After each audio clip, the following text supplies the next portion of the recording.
Pronto, pessoal. Boa noite a todos. Vamos dar início à nossa disciplina, Atenção à Saúde Reprodutiva da Mulher e também do Homem.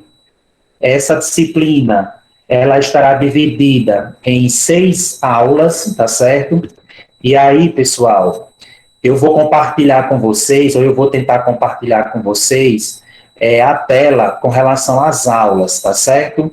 Deixa eu só me ver aqui. Eu não queria sair mais dessa tela, não, que eu fiquei com um pouco de medo agora de sair dela. Mas deixa eu dar uma lida com relação à aula de hoje, que seria a ementa da disciplina. Essa aula de hoje, que é a aula 1, nós vamos estudar os aspectos epidemiológicos, políticos e também sociais, pessoal, e culturais, direcionado tanto à saúde da mulher como à saúde do homem. Também vamos ver um pouco de políticas de atenção à saúde da mulher. Humanização do cuidado à mulher, ao homem e também ao adolescente, né? Direitos sexuais e reprodutivos, órgãos de identidade de proteção e orientação à mulher existente na comunidade. E lá no finalzinho dessa nossa primeira aula, nós vamos ver a parte de violência contra a mulher. Até porque nós acabamos de passar pelo Agosto Lilás. Esse Agosto Lilás, ele mostra, né, a importância de nós, na qualidade, né, da gente na qualidade de profissionais da área da saúde, termos um olhar diferenciado, né, diferenciado na violência contra a mulher. Às vezes, nós encontramos em algum sinal que a mulher nos dá com relação a essa violência. E nós vamos trabalhar isso agora no final dessa aula, tá certo? Continuando a nossa aula, as nossas aulas, pessoal, na quarta-feira, que será a aula 2, nós vamos resgatar o estudo de anatomia e a fisiologia humana dos órgãos genitais masculino e feminino. Não gosto muito de fazer isso, até porque vocês viram isso na parte de anatomia, mas é sempre importante resgatar, né? Nós vamos ver isso presencialmente. Na aula 3, nós vamos trabalhar a prevenção do câncer de colo de útero e de mama. É bom deixar claro para cada um que todos esses assuntos, né, que nós vamos ver, que nós vamos vivenciar, que eu vou lecionar para vocês, todos estão direcionados à saúde da mulher e do homem na atenção primária à saúde. O que é a atenção primária à saúde, pessoal? São aqueles postos de saúde no qual vocês vão fazer estágios, né? Vocês irão fazer os estágios nos próximos meses. Terminou essa aula 3, nós vamos ter a aula 4 e 5, que nós vamos trabalhar com os seminários. E aí, quando for quarta-feira, na nossa aula presencial, né, nós vamos fazer uma divisão dos grupos ou das equipes, né? Vamos fazer trios. Eu já procurei saber a quantidade de alunos, nós temos 30 alunos, então nós vamos separar, nós vamos fazer a divisão dessas equipes em 10 grupos de 3, tá certo? Ah, professor, mas aí eu tenho uma colega minha, eu queria que ela ficasse no meu grupo, porque já tem 3, era o 4. Não aceito. Só são 3 colegas. Então, assim, vamos começando a ver quem é que vocês têm uma maior intimidade, uma maior facilidade para poder desenvolver os trabalhos de vocês. Não sei se eu já lecionei nessa turma, mas os meus seminários eu sou bem exigente, eu gosto que vocês expliquem bem, eu faço perguntas, então eu espero que vocês realmente alcancem e almejem, tá certo, a nota maior desses seminários. Esse seminário vai valer 10, tá certo, juntamente com uma prova valendo 10. Mas esses detalhes nós vamos ver na nossa aula presencial, que é bem melhor. Rômulo, quais serão os assuntos trabalhados nesses seminários? Nós vamos trabalhar as infecções ginecológicas, né? As chamadas vulvovaginites, a vaginose bacteriana, a candidíase, a tricomonas ou a tricomoníase, como queiram dizer. Vamos trabalhar também uma infecção genital muito conhecida, né? Uma infecção do trato urinário bem conhecida da mulher, que são as cistites, né? Essas infecções urinárias, que elas são recorrentes em vocês, né? E vamos trabalhar também as DSTs, o linfogranuloma venéreo, sífilis, gonorreia, condiloma acuminado e AIDS. Rômulo, e como é que será feita essa separação dos grupos? Quarta-feira eu vou levar o sorteio, vocês formam as equipes de vocês, né? E nós vamos fazer um sorteio. Cada pessoa vai tirar dentro de uma sacola o nome de uma doença dessa, né? De uma patologia. E aí, na quarta-feira, eu explico a vocês bem direitinho como será o desenrolar, tá certo, dos seminários. A aula 6, que será a nossa última aula, essa aula estará direcionada à fecundação e o desenvolvimento do embrião e feto. Nós vamos trabalhar gravidez, pré-natal, acolhimento, o diagnóstico de gravidez, né, as modificações fisiológicas que acontecem no organismo da mulher, né, naquele período gestacional. Vamos trabalhar o parto e o nascimento humanizado e a maternidade segura. E para finalizar essa disciplina, nós vamos trabalhar o puerpério normal e a atenção à puérpera no domicílio. Todos esses assuntos que serão falados, que serão ministrados, pessoal, todos eles estão nos postos de saúde, estão nas APS, né? Então, todos vocês verão esses assuntos, verão outros também ligados à criança, né, e ao recém-nascido, e todos esses assuntos vão estar direcionados à atenção primária à saúde, tá bem? Bom, pessoal, alguém tem alguma pergunta a fazer?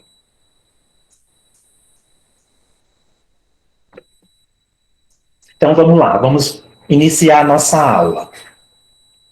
Pessoal, a atenção à saúde reprodutiva da mulher e do homem, ela não é uma disciplina nova, tá certo? Mas essa disciplina, ela chama atenção porque até então nós não trabalhávamos muito a questão da saúde do homem. Vocês sabem o quanto é difícil tirar um homem do seu domicílio e levá-lo até um hospital ou levar até uma unidade básica de saúde. Né? Os homens têm uma dificuldade muito grande de procurar o serviço público, né, para poder fazer algum tipo de consulta. É tanto que a maioria dos homens, quando vão para o serviço, eles já vão com algum tipo de patologia já bem avançada, né? Já a gente costuma dizer que eles já vão mesmo no estado final, né, de determinadas doenças, de determinadas patologias. O mais interessante de tudo isso é que o Ministério da Saúde, observando essa dificuldade do homem, né, em procurar o serviço, achou por bem criar, né, um programa direcionado à saúde do homem e acrescentar a saúde da mulher.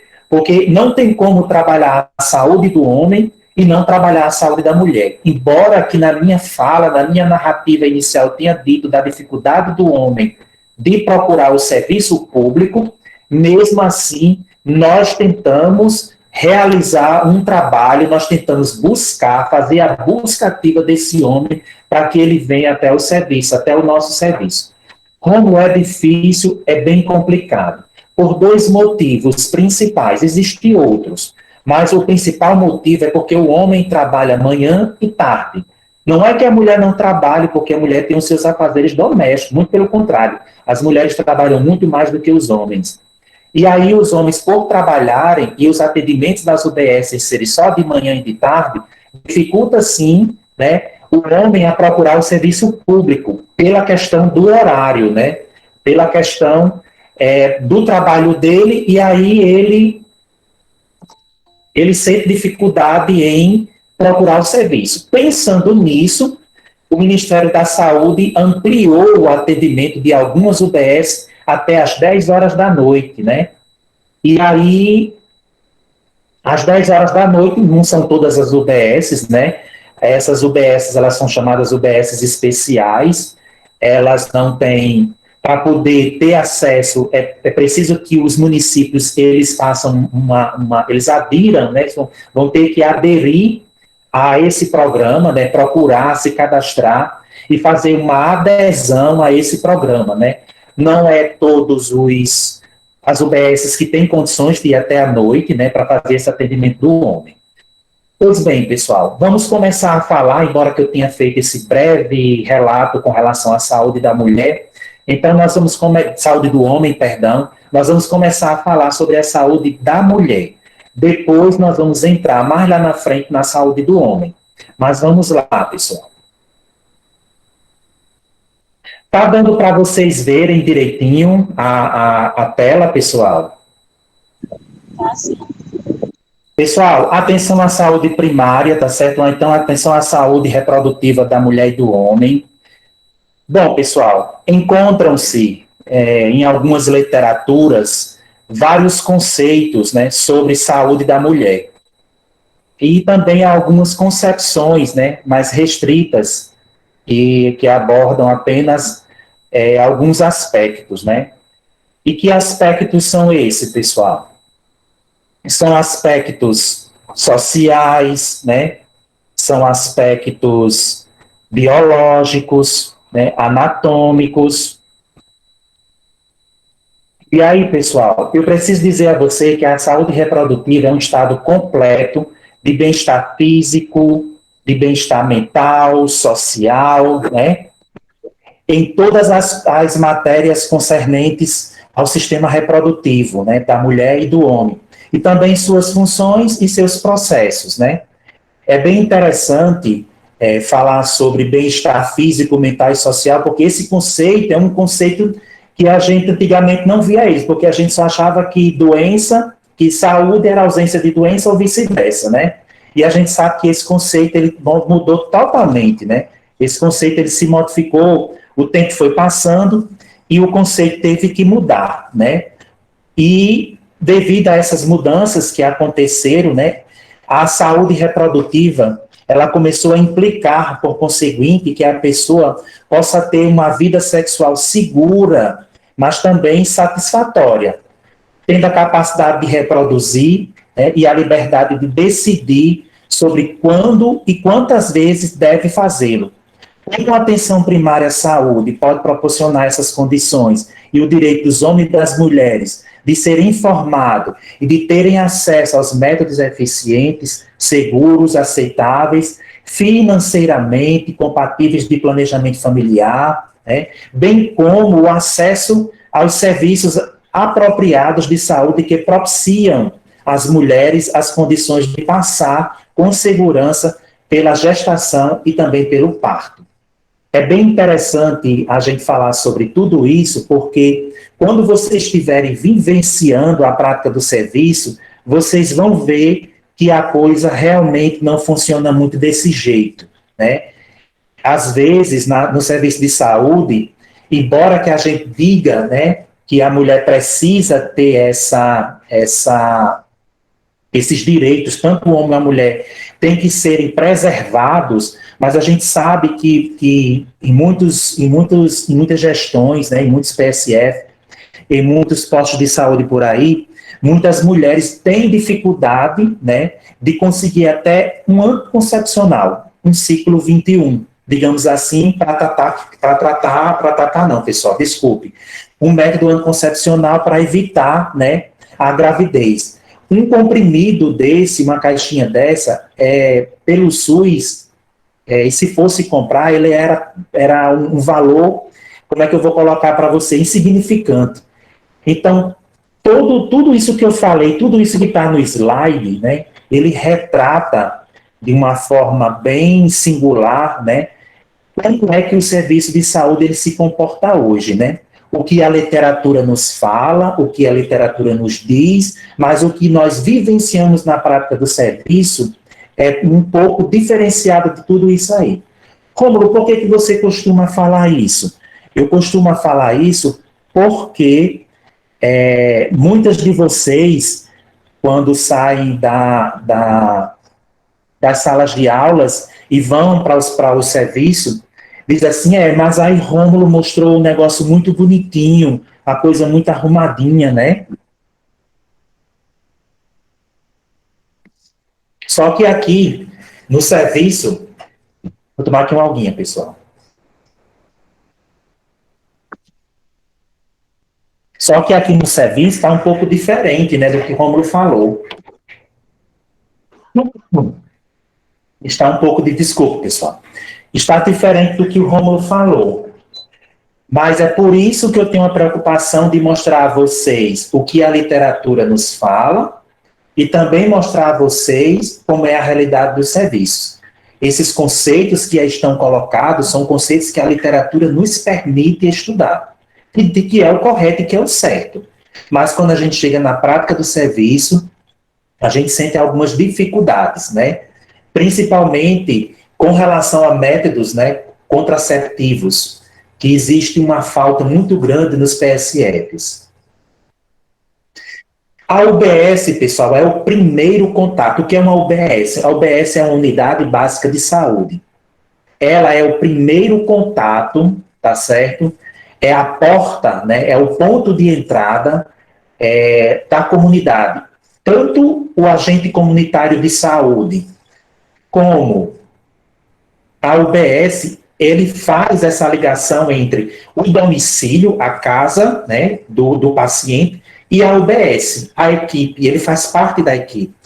Mas tudo que possa acontecer ao redor de uma comunidade, o ponto de referência, o ponto de entrada, a porta de entrada do acesso ao SUS são as UBSs, né? Essas UBSs, pessoal, que são esses postos de saúde, eles são de fácil acesso para o sistema de saúde, né? A unidade, ela deve rever o formato de agendamento e fechamento de acordo com as necessidades da comunidade, né? Porque existem realidades, a gente tem que ver as realidades das comunidades. Existe comunidades de uma realidade, existe comunidades de outras realidades. Existe realidade diferenciada entre um PSF de zona rural e um PSF de zona urbana. Então, o atendimento que vai acontecer lá dentro será totalmente diferente do atendimento que vai acontecer na zona rural. Tem zona rural que só funciona das 19, só funciona das 7 às 13, né? Porque a UBS não comporta, fica distante, 40, 50, 60 quilômetros do centro da cidade no qual você trabalha. Então, dificulta esse acesso, né? Você não consegue ter esse acesso e aí acaba o paciente, né, tendo que restringir o atendimento para amanhã, deixando a tarde e a noite para outros afazeres. As unidades básicas de saúde serão os lugares que preferencialmente as pessoas procuram primeiro a cada vez que ocorre um problema ou necessidade de saúde ou em saúde, devido à sua acessibilidade. Tem quase todas as comunidades hoje, se não tiver uma unidade básica de saúde, mas terá um ponto de apoio, né? Uma base de apoio. Por exemplo, aonde eu trabalho, eu tenho umas 3 comunidades que eu tenho que dar conta, né? Eu tenho que ir lá dar atenção àquelas comunidades. Eu tenho a minha unidade base, eu tenho a minha unidade que serve de apoio, de base de apoio, né? E tenho umas 3 comunidades com prédios, com equipamentos sociais, que eu me desloco até lá, exatamente para atender aquelas pessoas. A questão da longitudinalidade do cuidado, né? O que é isso, Rômulo? A longitudinalidade do cuidado. Pessoal, se vocês observarem ao longo desse curso e ao longo das nossas vivências que nós vamos ter dentro das unidades de saúde, quem já trabalha ou quem não trabalha ainda vai trabalhar, mas que procura sempre estar dentro da unidade, sabe que nós cuidamos das mulheres e dos homens desde a hora que eles nascem, antes deles nascerem, né? Porque a gente tem mulheres que nos procuram, que querem engravidar, e a gente tem que orientar. Então, desde o nascimento até o óbito, as unidades básicas de saúde, o serviço lá dentro prestado, né, pelo médico, pelo enfermeiro, pelo técnico, pelo dentista, pelo auxiliar de saúde bucal, pelo brilhante trabalho dos agentes comunitários de saúde, né, todos esses profissionais, e até os de apoio, nutricionistas, psicólogos, eles dão, e até outras especialidades médicas que dão apoio dentro dessa unidade, fará um trabalho longitudinal, desde o nascimento até o óbito, né, daquela pessoa. Então, a gente cuida, né, passa pelo cuidado esse paciente. Por exemplo, uma criança, antes de nascer, a mãe tem que fazer o pré-natal da criança. E a mãe faz o pré-natal, a gente cuida da mãe e cuida da criança. Mas vamos pegar a criança, a gente cuidou dela desde o ventre materno da mãe. Quando a criança nasce, como é que a gente cuida dentro das unidades básicas de saúde? Nós cuidamos da seguinte forma: nós fazemos as primeiras vacinas da criança, o teste de pezinho e outros testes que tem que ser feito. Além disso, nós realizamos a puericultura, que é o CID, que é o crescimento e desenvolvimento da criança, que vocês vão ver com o Marlisson, né, que será a próxima disciplina de vocês. Depois disso, pessoal, depois que a gente cuida dessa criança, e a criança sai da faixa etária da puericultura, a gente cuida dele como adolescente, e a gente, depois que ele sai da adolescência e fica adulto, a gente cuida do planejamento familiar dessa criança. Depois disso, a gente cuida dele na menopausa, se for uma mulher, que é uma paciente ou um paciente. Depois disso, a gente ainda cuida quando fica hipertenso, fica diabético, tem um problema cardiovascular e por aí vai. Então, vocês têm noção da longitudinalidade do cuidado. Então, desde antes de nascer até o óbito, as unidades básicas de saúde, os PSFs, as equipes de saúde, têm essa responsabilidade sobre aquele território, sobre aquelas famílias, sobre aqueles domicílios que lá estão. A equipe, pessoal, ela deve lidar com o crescimento e as mudanças, né, de indivíduos ou grupos no decorrer de um período.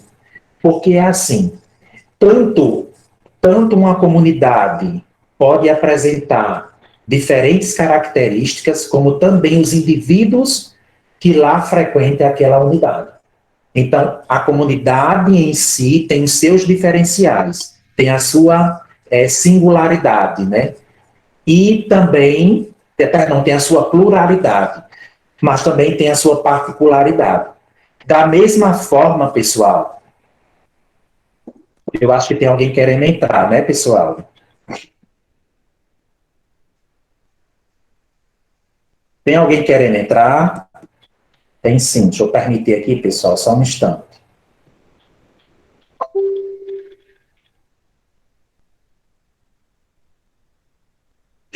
Pronto, pessoal, até assim fica até melhor, para que eu consiga conversar com vocês e ver quem está entrando. Então, pessoal, tanto existe a particularidade, né, a singularidade como a pluralidade, né, da comunidade, mas também dos indivíduos que lá moram naquela comunidade. Boa noite, que mora naquela comunidade. E aí as equipes, né, é responsável por aquela comunidade, não só, como é falado nessa frase no final, no decorrer de um período, né, como eu falei para vocês, a cada passo da vida de um ser humano, dentro de uma unidade, dentro de uma UBS, dentro de uma equipe de saúde, passa por mudanças, passa por períodos. E esses períodos, eles precisam serem respeitados. Então, a gente cuida, como eu já falei e repito, desde o nascimento, né, até o óbito. A questão dos aspectos biológicos, né, a saúde da mulher e o enfoque de gênero, né. Interessante que, quando nós falávamos de saúde da mulher, eu lembro na minha formação, há um tempo atrás, nós só víamos a questão do aspecto biológico. Estudar o órgão genital da mulher, estudar o órgão genital do homem. E aí eu tenho 23 anos de profissão e eu vejo que tudo isso houve uma grande mudança, né? Até nos assuntos abordados dentro da sala de aula. Nós não podemos mais nos permitir ver a mulher só com um corpo biológico, né? A gente tem que ver ela muito mais que isso, né? Muito mais do que um corpo, do que um corpo biológico. A gente não pode ver o homem e a mulher não só como pênis e vagina. Por isso que nós vamos tratar de gênero nesse início de aula, né? E aí, como eu já tinha falado até anteriormente, né, encontra-se na literatura vários conceitos, né, sobre a questão da saúde da mulher. Há concepções mais restritas que às vezes até aborda, né, alguns aspectos. Que aspectos são esses? Aspectos da biologia ou aspectos biológicos, como queiram dizer. a questão da anatomia do corpo feminino, né, e outras mais amplas que interagem com as dimensões, né, dos direitos humanos, mas também relacionados às questões da cidadania, tanto da mulher como do homem. Tudo que eu falar aqui, pessoal, estará ligado à saúde da mulher e à saúde do homem. Às vezes a gente se restringe mais a falar da questão da mulher, né, pela questão da frequência da mulher nas unidades de saúde, do que o dos homens. Mas é preciso sempre deixar claro que tudo que será discutido aqui será enfocado homem e mulher, tá certo? Nas concepções, pessoal, mais restritas, o corpo da mulher é visto apenas na sua função, não só reprodutiva, né, mas também na sua função materna, na sua maternidade, né, maternidade, perdão. E aí, pessoal, começa a tornar, né, o seu principal atributo. A gente só consegue ver a mulher, perdão, a gente conseguia ver, né, hoje a gente não vê mais, dar esse atributo só da maternidade. A gente tem que ver a mulher como um todo, a importância que a mulher tem dentro da nossa sociedade, dentro da nossa família, dentro da nossa casa, dentro da nossa comunidade, né? Dentro do nosso grupo religioso, dentro do nosso grupo de amigos. Né? Então, a mulher tem uma importância muito grande. A saúde da mulher, ela limita-se à saúde materna ou à ausência de enfermidades associada ao processo de produção biológica.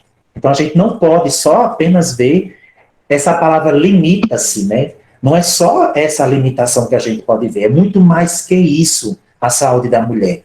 Isso é um conceito um pouco retrógrado, né? Um conceito um pouco passado. A gente tem que ver, como eu falei para vocês, né? Tem que ver como um todo. E aí, pessoal, nesse caso, estão excluídos os direitos sexuais e também as questões de gênero, que a gente não pode mais deixar de lado, né? A gente não pode mais permitir excluir, né, os direitos sexuais de homens e de mulheres e também as questões de gêneros. Eles precisam serem trabalhados dentro, né, não só das UBS. Como a gente está falando em PSF, né, que vocês vão fazer estágio, mas a gente precisa deixar claro que essa dimensão ela é muito mais ampla e precisa ser trabalhada de todas as formas. E aí, pessoal, em 1994, a Conferência Internacional sobre População e Desenvolvimento, né, faz uma citação, né, um estado de completo bem-estar físico, mental e social em todas as matérias concernentes ao sistema reprodutivo, suas funções e processos, e não apenas mera ausência de doença ou enfermidade. A saúde reprodutiva, ela implica, por conseguinte, que a pessoa possa ter uma vida sexual segura e satisfatória, tendo a capacidade de reproduzir, a liberdade de decidir sobre quando, né, e quantas vezes deve fazer. E a gente cria até alguns termos pejorativos, né? Dentro da própria saúde existe essa descriminalização, a gente percebe isso. Inclusive existe, a mulher ela tem direito sim à saúde reprodutiva dela, ela tem direito de parir quantas vezes ela quiser, né? É um direito dela. Lógico, por trás de tudo isso perpassa a questão da responsabilidade familiar, social. O que a mulher precisa, juntamente com o homem, é de orientação, né? E aí a gente que trabalha nas unidades de saúde, vocês que vão fazer estágio, tem essa obrigação de orientar essas mulheres, né, sobre o planejamento familiar, a decisão de engravidar, se engravidar, como tratar essa gravidez, fazer as consultas direitinho, depois que a criança nascer, procurar as unidades de saúde para que haja o acompanhamento não só dela, mas também da criança. Então, tudo isso é da nossa responsabilidade, é da nossa alçada. E aí, pessoal, nessa definição que eu coloquei aí em cima para vocês, ela torna-se como referência o conceito de saúde da OMS, né, que é a Organização Mundial de Saúde. E são incorporados, né, as dimensões da questão da sexualidade e também da reprodução humana, né?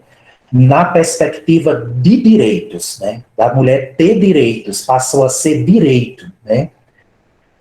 E aí, no entanto, né, apesar desse avanço todinho, né, em relação a outras definições e conceitos relacionados a essa conferência, fica restrito à saúde reprodutiva e não mais trata a doença, né, a saúde-doença, como um processo na perspectiva epidemiológica ou social, né, digamos assim. O que vem sendo bastante, né, discutido desde o final dos anos 60, tudo isso. E a gente sabe que até hoje ainda é discutido. E aí, a saúde e a doença, elas estão intimamente ligadas, né? Estão intimamente relacionadas. E aí elas constituem um processo cujo o resultado, né, de tudo isso está determinado pela atuação de alguns fatores. Rômulo, e que fatores são esses, Rômulo? Esses fatores que vocês estão vendo aí, né? Os fatores sociais, que vocês sabem que existe, né, um problema social muito grande, se nós fôssemos levar pela questão da saúde da mulher e do homem, né, já que a gente está falando sobre esse assunto, né, a questão reprodutiva.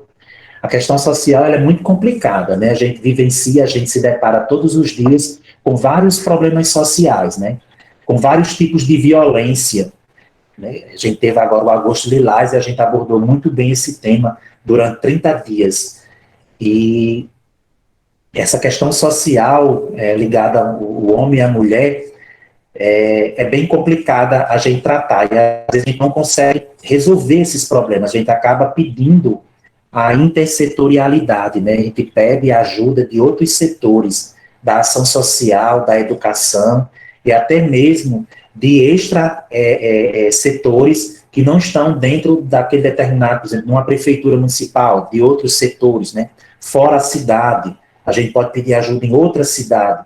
Então, a questão social e reprodutiva ligada ao homem e à mulher é bem complicada.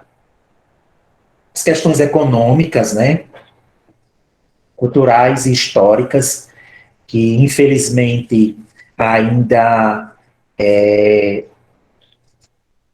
implica, né, em afirmar que o perfil de saúde e doença varia no tempo e também no espaço, de acordo com o grau de desenvolvimento econômico, social e humano de cada região.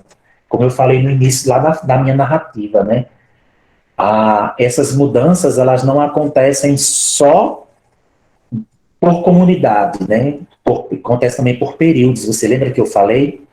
E perpassa por regiões. Por exemplo, as questões econômicas vivenciadas, econômicas, sociais, culturais e históricas vivenciadas no Rio Grande do Sul são totalmente diferentes das vivenciadas da gente aqui do Nordeste e de outras regiões do Norte, e aí vai. Então, as mudanças, né, as mudanças que acontecem, elas não são só regionais, elas são por tempo, por décadas, né, por períodos. E a equipe de saúde precisa estar atenta a essas modificações que vão ocorrendo, precisa prestar atenção nessas modificações, que elas acontecem praticamente todos os dias. E você precisa estar atento a essas mudanças, porque senão você acaba ficando para trás. A questão das desigualdades sociais, né, e culturais, que revelam no processo de adoecer e morrer das populações e de cada pessoa em particular, de maneira diferenciada. Já até debati isso com vocês lá no início, eu falei, vou dizer para vocês, no início da minha fala, a gente falou sobre isso aqui, né? A questão do adoecer e do morrer das pessoas, das populações, elas são particulares, né? Mas que dentro daquelas comunidades existem as suas pluralidades também, e que precisam serem respeitadas, né? embora que sejam de maneiras diferenciadas, mas elas precisam serem respeitadas.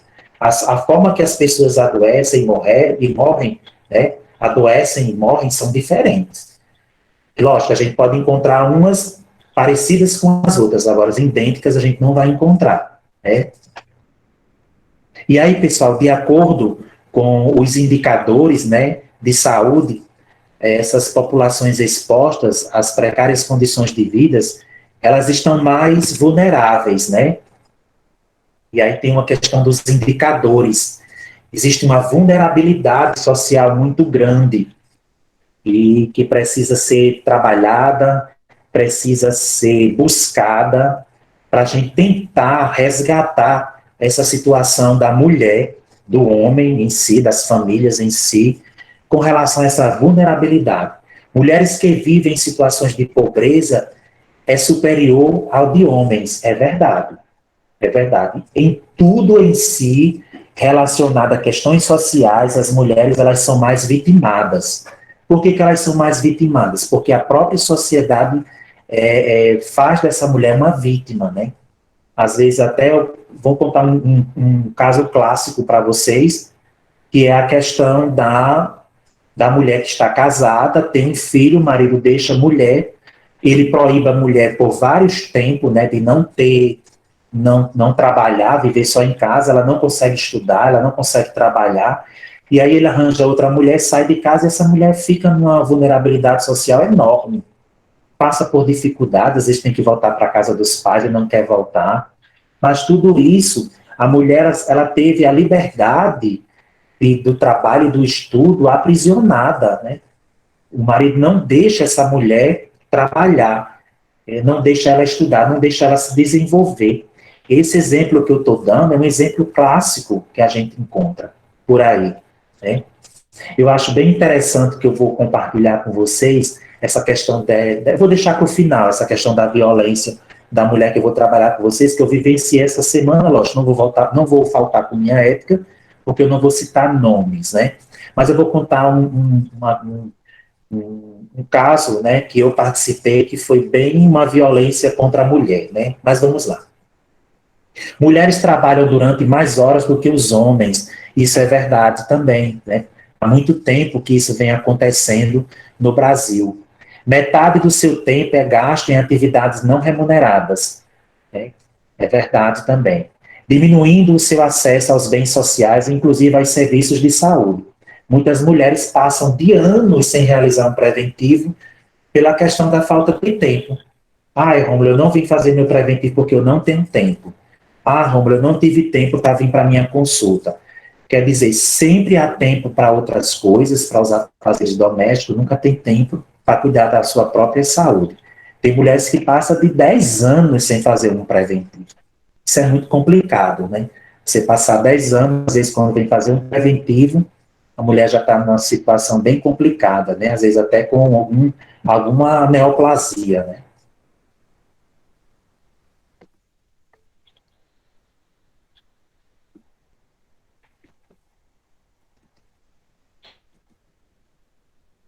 Tem alguém pedindo para entrar? Tem não.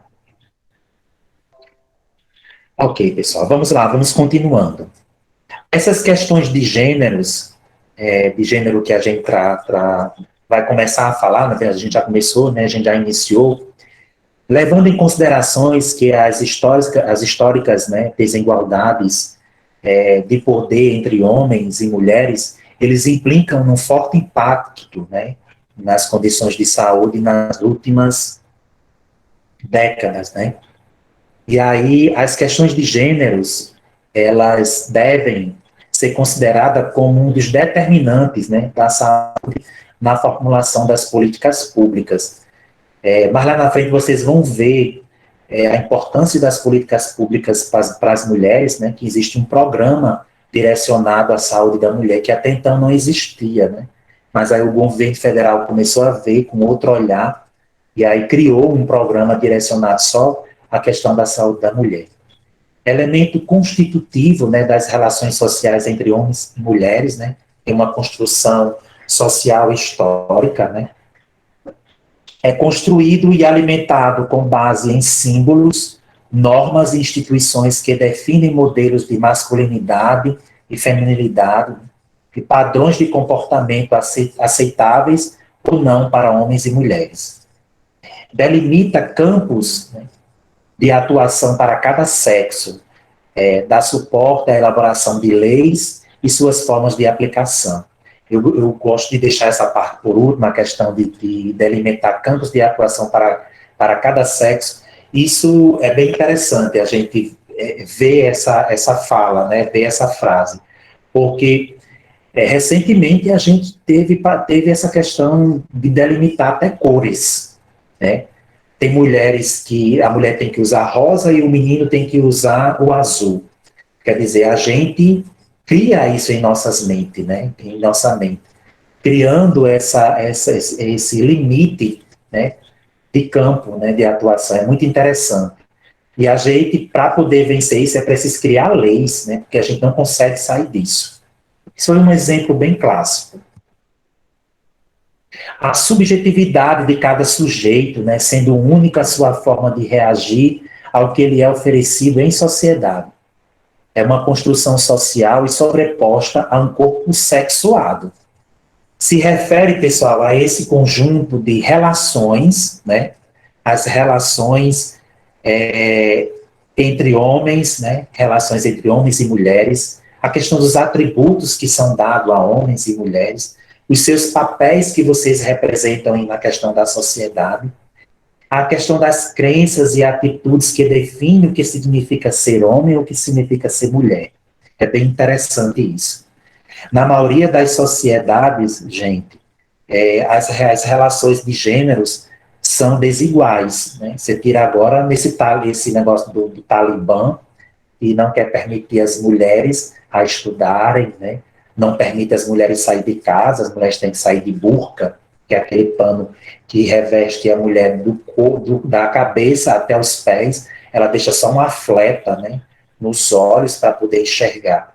Então, existem algumas sociedades que ainda fazem isso, né, desigual demais. Eu acho isso o extremo.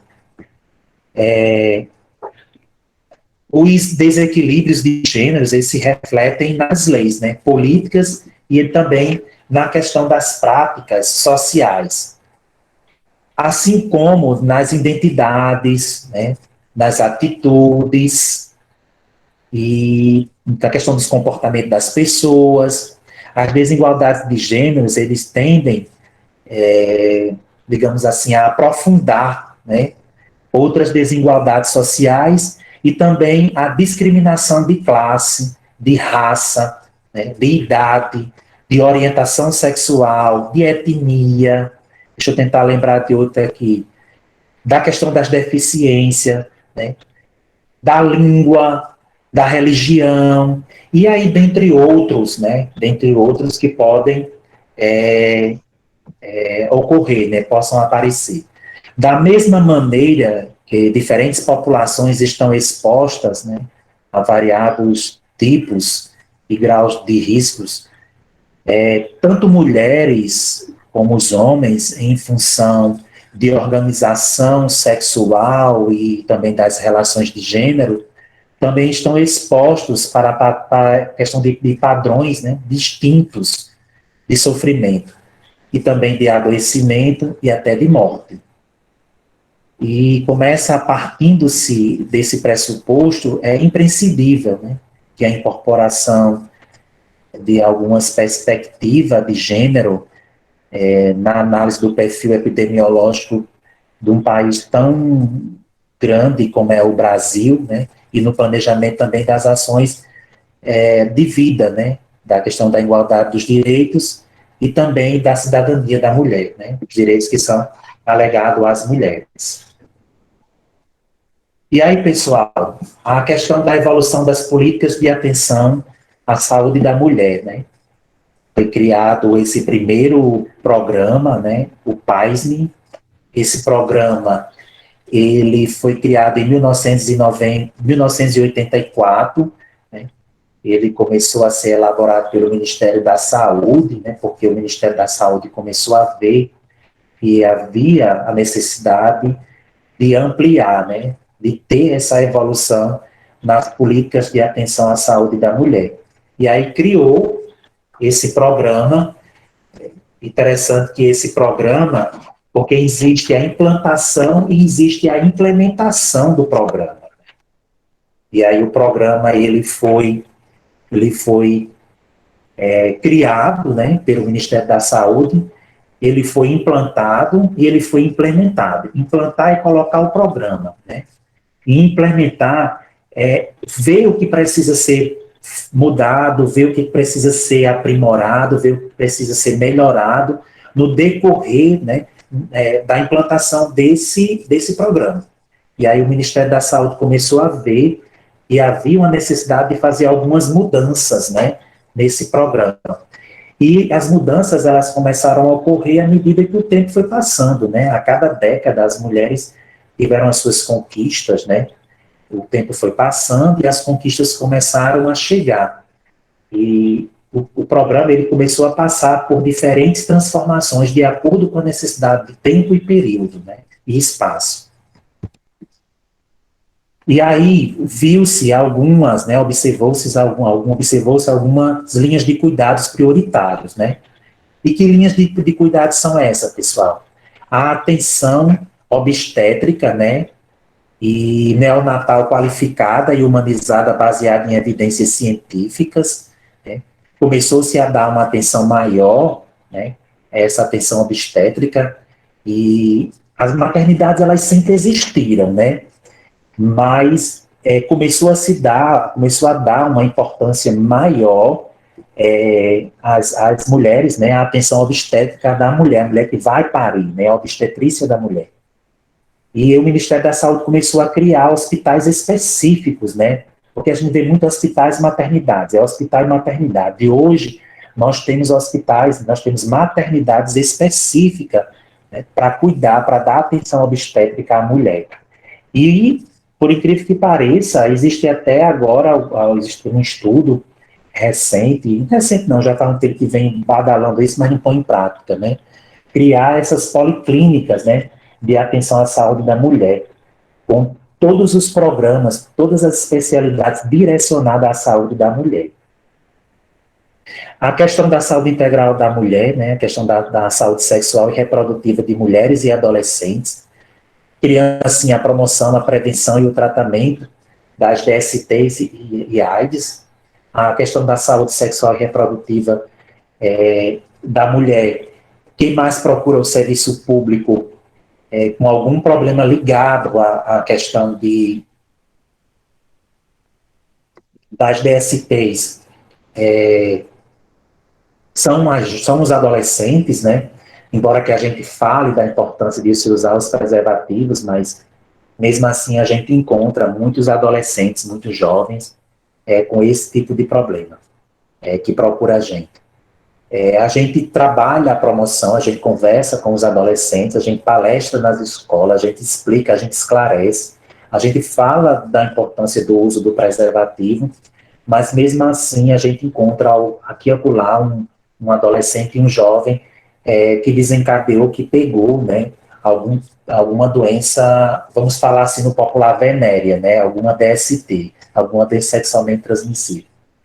A gente trabalha com a prevenção, né, dessas doenças e com a distribuição de camisinha, com a orientação que é dada, com panfletagem, com diálogo, com consulta de enfermagem, a questão do tratamento, caso o paciente pegue alguma doença, né, alguma DST ou a AIDS, né, a unidade, ela trata algumas DSTs e outras elas referenciam. A questão da atenção à saúde, atenção às mulheres e adolescentes em situação de violência sexual, é bem complicado. É bem complicado trabalhar a questão da violência sexual nos PSF, né, principalmente em comunidade, porque a gente fica visto, as pessoas elas não querem dialogar, elas não querem contar o que realmente aconteceu, né, se está acontecendo algum problema dentro de casa, dentro do seu domicílio, e algumas mulheres acham que a gente está invadindo, né? E tem homens que até ameaçam a gente caso a gente vá na casa daquela pessoa. Como isso acontece? Acontece com frequência, né?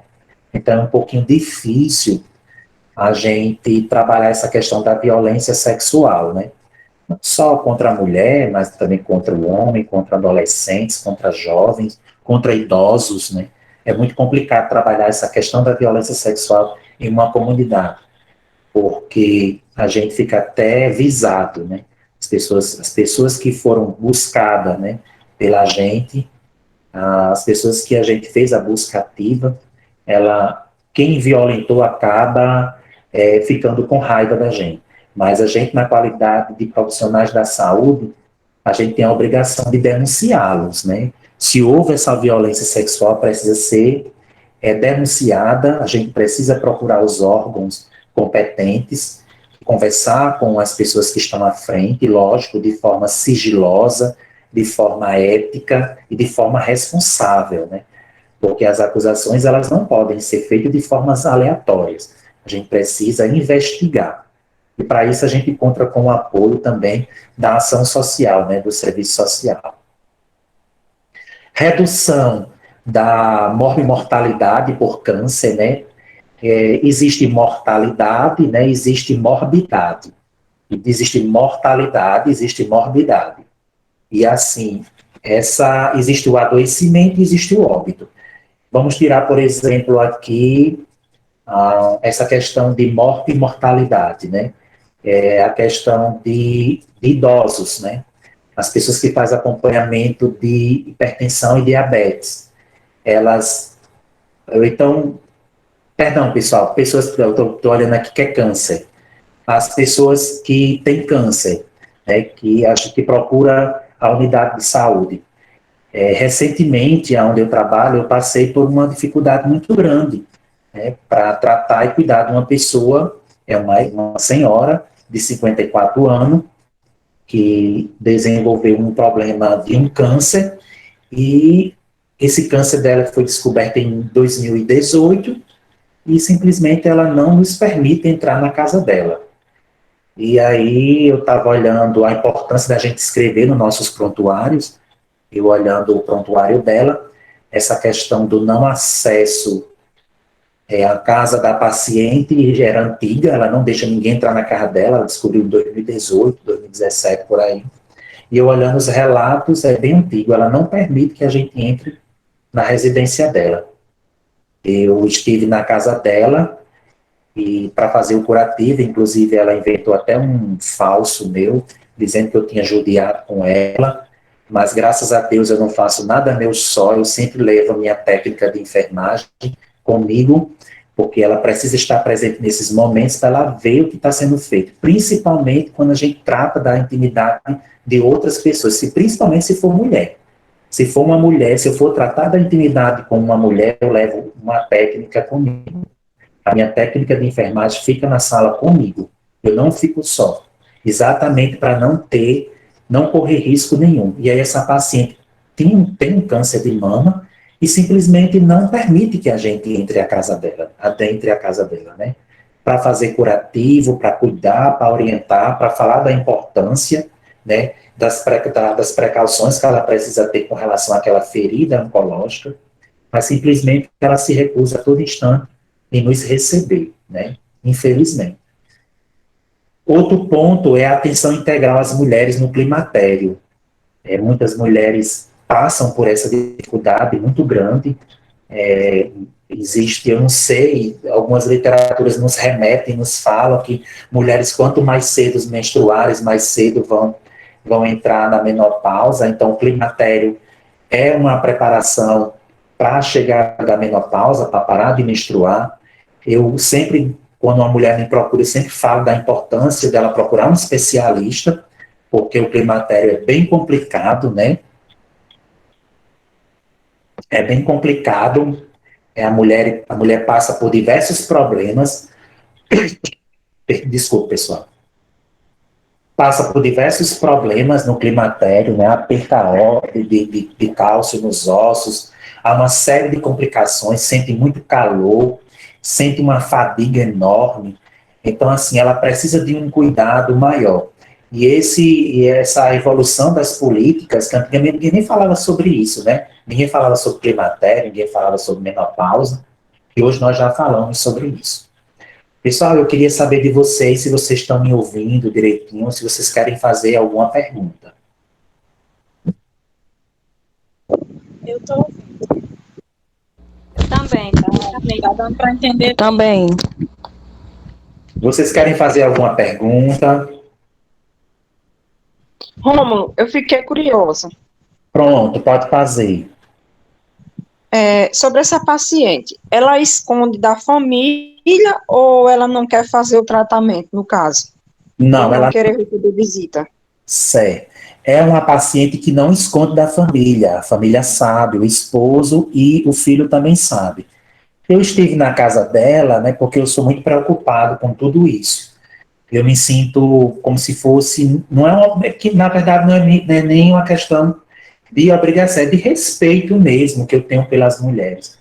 E a família toda sabe, inclusive o esposo reclamou já com ela, eu já levei a situação dela à direção à coordenação da atenção primária onde eu trabalho, já solicitei a intersetorialidade, né, mandei procurar outros profissionais de apoio, assistente social, psicólogo, já procurei, mas ela não recebe.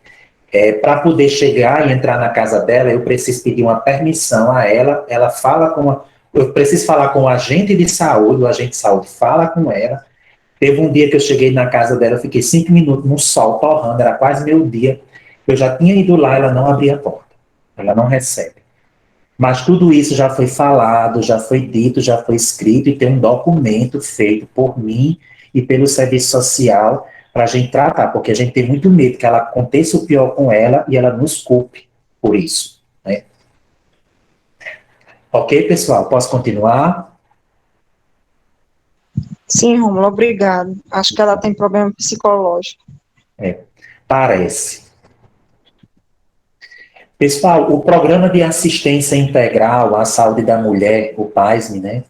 O processo de implantação e implementação, ele apresenta especificidade, né, no período de 84 a 89, na década de 1990, na década de 90.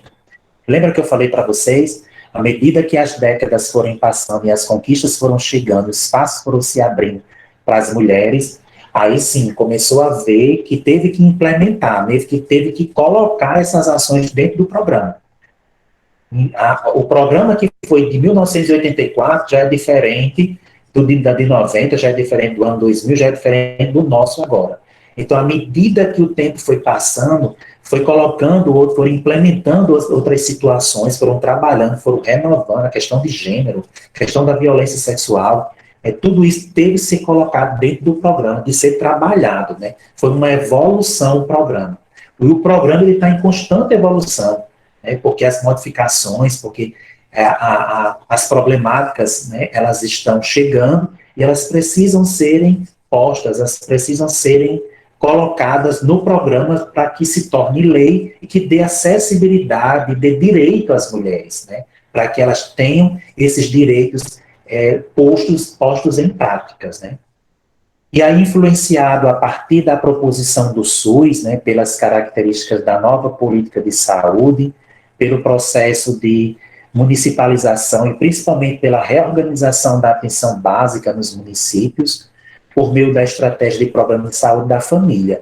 É bem interessante isso, porque antigamente esses programas, né, depois que o SUS foi municipalizado, né, que a gente tem os fundos municipais de saúde, estaduais, esses programas eles começaram a ser de responsabilidade dos municípios, né, através das unidades básicas de saúde.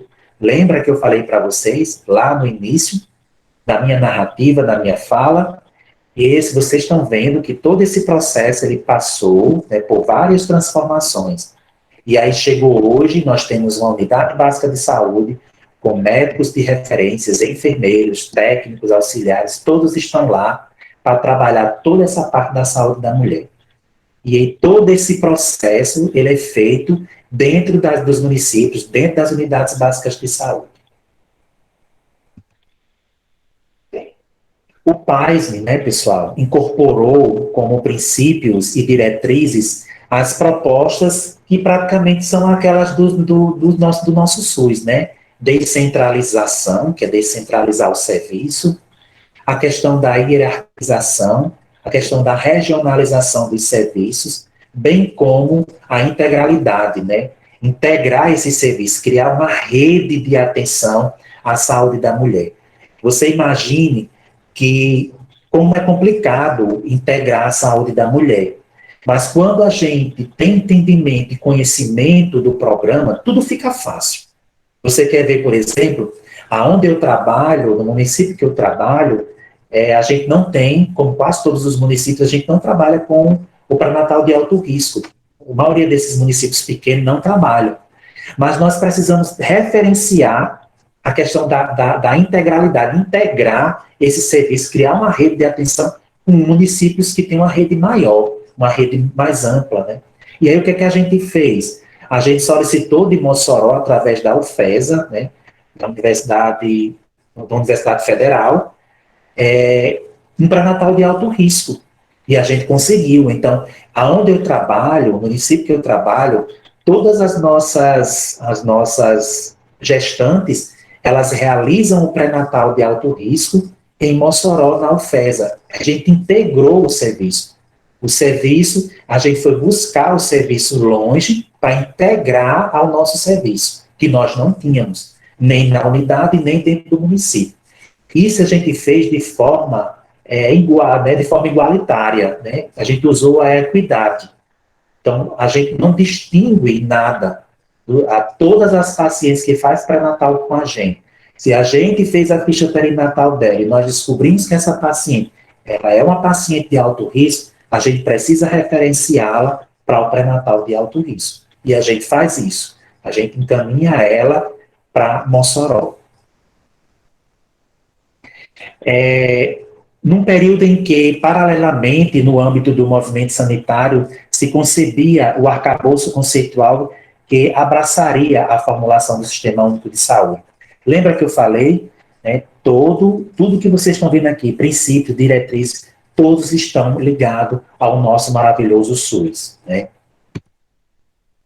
E aí vem a questão da norma operacional, né, a NOAS, né, da Assistência à Saúde, de 2001, que ela amplia as responsabilidades dos municípios na atenção básica e começa a definir o processo de regionalização da assistência.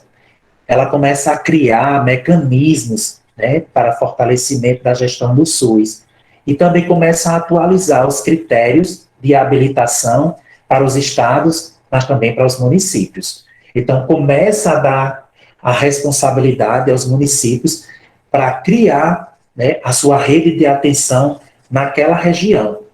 Né? E é isso que os municípios têm feito, né? Tentado criar essa rede de atenção para que a gente consiga dar uma assistência melhor à mulher desde o parto, né, desde o nascimento até o óbito. A verdade é essa. A gente tem tentado fazer isso. Cada programa, em cada tempo da mulher, né, da criança, recém-nascido, criança, adolescente, que mais? Jovem, idosa, tudo isso a gente cria uma rede de atenção para dar um suporte melhor a essas pessoas, a essas mulheres. Continuando, pessoal, na área da saúde da mulher, a NOAS, ela estabelece para os municípios a garantia das ações básicas mínimas de pré-natal, né, de puerpério, de planejamento familiar e de prevenção do câncer de colo uterino. Tudo isso que vocês estão vendo aqui de preto, em destaque, né, pré-natal e puerpério, existe um programa, né, chamado, que vocês conhecem demais, que é o pré-natal da mulher. Todas as unidades básicas de saúde têm um pré-natal de baixo risco. Se você não consegue dar uma assistência ao pré-natal de baixo risco, aonde você mora, de onde você mora, se você quiser encaminhar, você pode encaminhar para um pré-natal de baixo risco em outra cidade, desde que seja referenciado e que faça parte dessa rede de atenção, que seu município faça parte. Quando uma mulher dessa vai e faz um pré-natal conosco, né, e termina o pré-natal e ela tem que ter o atendimento puerperal, a gente realiza essa visita na casa da paciente. A gente vai até a casa dela, a gente faz essa visita na casa dela puerperal, a gente atende ela e a gente atende a criança também, o RN, o recém-nascido. A gente realiza teste do pezinho na criança, a criança já sai com suas vacinas, a hepatite B e a BCG feita nas maternidades, né? Às vezes feito o teste do coraçãozinho, da linguinha, do olhinho, da orelhinha. Lá só não faz o teste do pezinho porque é de responsabilidade da atenção primária à saúde, né? Das UBSs também. E aí a gente é quem realiza. E também faz acompanhamento puerperal, faz a consulta puerperal. Tanto o médico como o enfermeiro realiza a visita, né? Para saber como é que essa paciente está, se ela foi operada, como é que estão os pontos dela, se os lóbulos dela estão normais, se está sangrando, se não está, a retirada dos pontos dela, se é a criança, olhar o umbigo da criança, ver os reflexos da criança, né? Ver as contonelas da criança, ver como é que está. Então, a gente vê tudo isso no recém-nascido, quando a gente chega para fazer a visita no domicílio da mulher. Questão do planejamento familiar. As unidades básicas de saúde oferecem vários tipos de métodos contraceptivos, desde pílulas, passando por injetáveis, né? Passando por contraceptivos de barreira, camisinha feminina, camisinha masculina, o que mais? Comprimidos, pílula, ciclo 21, injetável, Norregina, contracéptico, o que mais? Pilium, que é a pílula do dia seguinte. Tudo isso as unidades básicas de saúde fornecem, né?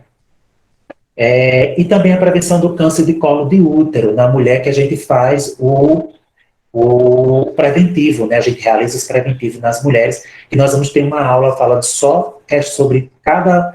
A gente vai ter uma aula falando sobre pré-natal e puerpério, planejamento familiar, e também vamos ter uma aula falando sobre o câncer de colo de útero.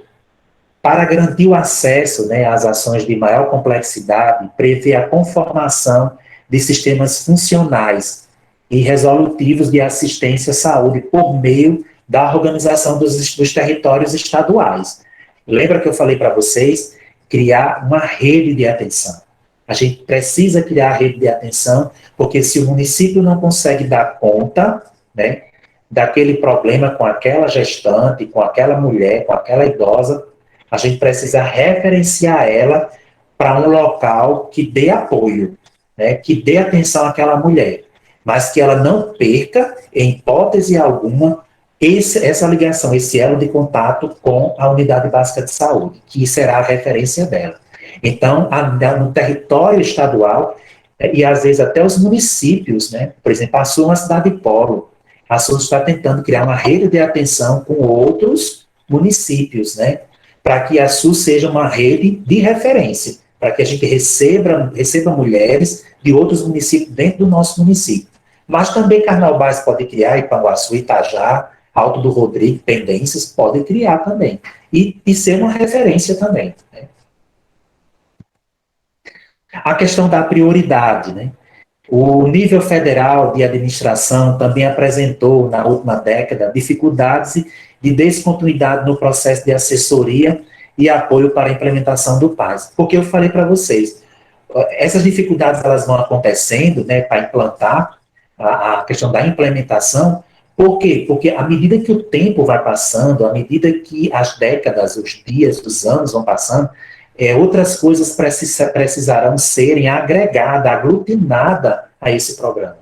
E aí o Ministério da Saúde começa a ver, né, através de criar um perfil, né, e tentar integrar aquela solicitação, aquele problema ao programa. Exatamente para quê? Para que o programa, né, crie sustentabilidade através de leis, né, que sejam cumpridas. O programa está lá, né? Existe uma norma que precisa ser cumprida.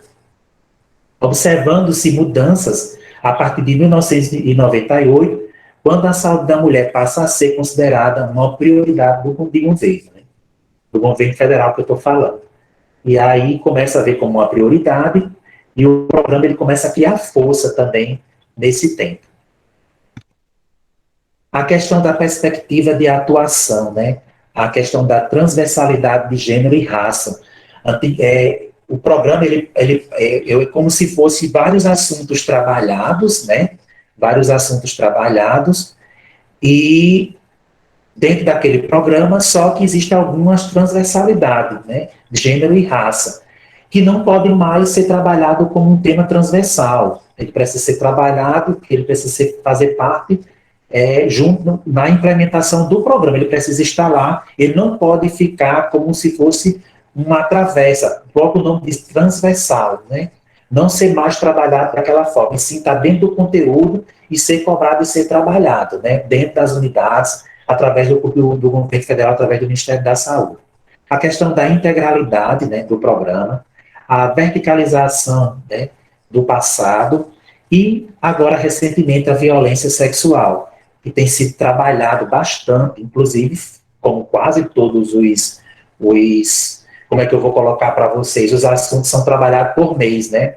Violência contra a mulher, hiperdia, por exemplo, o Outubro Rosa, que trata o câncer de colo de útero e de mama na mulher. A gente teve o Agosto Lilás, que trata a violência contra a mulher. Então, todos esses temas, eles têm um mês para ser trabalhado, mas eles têm que ser trabalhados todos os dias, gente. Todos os dias a gente precisa trabalhar isso, a gente se confronta, a gente chega todos os dias e encontra algum tipo de problema desse.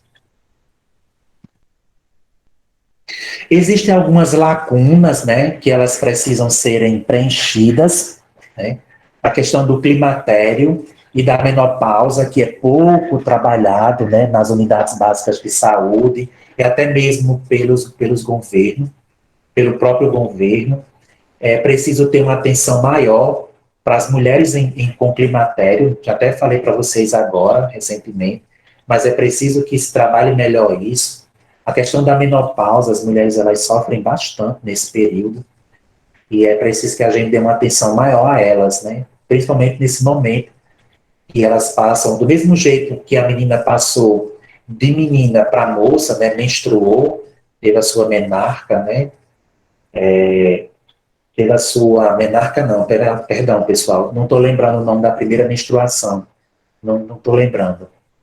E algumas mulheres começam a passar por essa transformação, né? A primeira menstruação, do mesmo jeito, a mulher passa pela dificuldade quando ela sai, para de menstruar, passa pelo climatério e chega à menopausa. Ela passa também É a pela... puberdade, Reni? É a puberdade? É a puberdade? Não é a puberdade. E da menina, quando ela menstrua a primeira vez... Sim, sim. Não é a puberdade. Existe um nomezinho científico, eu não estou lembrado agora. Mas, pessoal, antes de terminar, eu vejo para vocês, tá certo? Existe um nomezinho científico, é a primeira... O nome correto é menarca mesmo. É menarca mesmo? É. Tá bom, então eu não errei não, estou certo, graças a Deus. Obrigado. Tem a questão das queixas ginecológicas, né, que a maioria das vezes as mulheres têm corrimento, né, e têm vergonha de falar, e essas queixas eu estou colocando uma queixa básica, né, que eu escuto quase todos os dias, mas é preciso que essas queixas, elas precisam serem trabalhadas, né, de forma mais coerente, né, de forma mais afixa, né, de forma mais fixas, né, para que as mulheres tenham um atendimento melhor. Quase todas as mulheres que fazem preventivo, elas apresentam algum tipo de queixa ginecológica, né? Eu falei a básica, mas existem N queixas ginecológicas. A questão existem lacunas também na infertilidade e reprodução assistida. Essa é que tem, porque eu lembro que existia um programa chamado Bem Fã em Natal, e esse programa disponibilizava esse tipo de atendimento à mulher, as mulheres que tinham a questão de infertilidade, e a gente pedia para que a gente encaminhava essas mulheres para Bem Fã em Natal, que era um prédio que, inclusive, até não só trabalhava a questão da infertilidade, mas trabalhava a questão da reprodução assistida. Era muito bacana. E esse programa simplesmente fechou, essa entidade simplesmente fechou, eu não sei porquê, mas ela tem um trabalho muito belo no Rio Grande do Norte. A saúde da mulher na adolescência também existe essa lacuna, né? Muitas meninas precisam de uma atenção, de uma orientação. Também existe a dificuldade da mãe levar a menina para... Porque mãe e filha parece que não conversam a respeito da questão sexual da filha. A mãe não conversa com a filha. E às vezes traz até para eu conversar. Eu me sinto intimidado. Inclusive eu peço que a mãe não saia, porque é uma adolescente, é de menor. Eu digo, não, fique na sala, porque você precisa ouvir também, para que você aprenda e para que você fortaleça isso com sua filha, esse laço com sua filha. E aí algumas levam, né, a adolescente, e a gente conversa sobre a questão da saúde, né, sexual das adolescentes. A gente precisa esclarecer isso a elas. Tem meninas que precisam fazer, meninas não podem fazer preventivo, mas a menina pode fazer um fluxo vaginal. Eu colho fluxo vaginal. Quando eu trabalhava aqui em Açu, eu colhi muito fluxo vaginal em virgem, né, em meninas, em mocinhas, em adolescentes. E a gente sempre pede que seja presente a mãe, a tia, uma pessoa responsável por ela. Mas é preciso dar essa atenção maior ao adolescente. E às vezes os adolescentes engravidam exatamente por isso, por falta de orientação, infelizmente. A questão das doenças crônicas, né, degenerativas, que estão associadas, por exemplo, tem pessoas que têm diabetes, né, têm hipertensão, mas é uma doença crônica, mas ela vai degenerar com o tempo. Mas existem as neoplasias também, que elas podem, né, serem degenerativas. Elas podem não, elas são degenerativas, né, e precisa ter uma atenção maior. A saúde ocupacional da mulher, principalmente a saúde mental. Recentemente eu observei, eu passei, né, eu acho bem interessante isso, e repassar para vocês, que eu acho até que vocês sofreram com isso também, agora nessa pandemia. A saúde mental da gente ficou muito abalada, pelo menos a minha ficou super abalada. E eu encontro mulheres muito abaladas ainda com essa questão da pandemia. Recentemente, eu estou fazendo vacina no PSF, essa vacina do Covid, e eu presenciei algumas mulheres muito trêmulas, né? E isso me chamou a atenção e eu perguntei o porquê daquilo ali. E ela disse para mim, Rômulo, eu era boazinha, mas depois dessa pandemia eu estou tomando até remédio controlado. Então a saúde mental da mulher também foi muito abalada e a gente precisa dar uma atenção maior, né? Existe essa lacuna ainda relacionada à saúde da mulher dentro das unidades básicas de saúde. E é preciso que a gente trabalhe isso. E a gente tem um profissional psicólogo, né, que dá o apoio a gente dentro das unidades. E a gente referencia, ele vem atender dentro da unidade, a gente não vai nem para outro canto. A gente marca aquele psicólogo, aquelas consultas naquele dia, e ela vem e atende.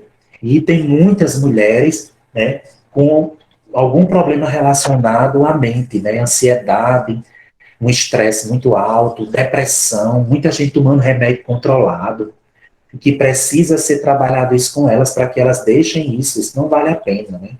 E isso também vem também já pela questão familiar, problemas com filhos, problemas com nora, que às vezes com a sogra, mora com a sogra ou com a nora, problemas com o esposo, às vezes o esposo bate, às vezes o esposo faz pressão psicológica, né, que é uma violência, um tipo de violência, e essas mulheres acabam tendo que silenciar, e o silêncio faz com que leve elas a tomar algum tipo de comprimido, algum tipo de remédio para se sentirem fortes, né, como a gente pode dizer.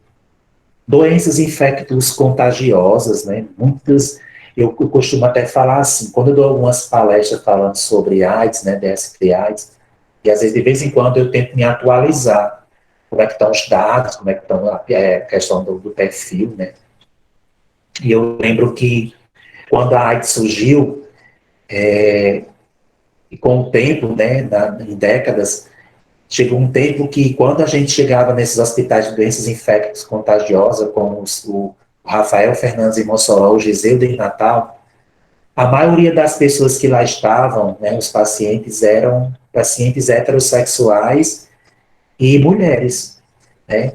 As mulheres com algum tipo de doença infecto-contagiosa estavam lá, né?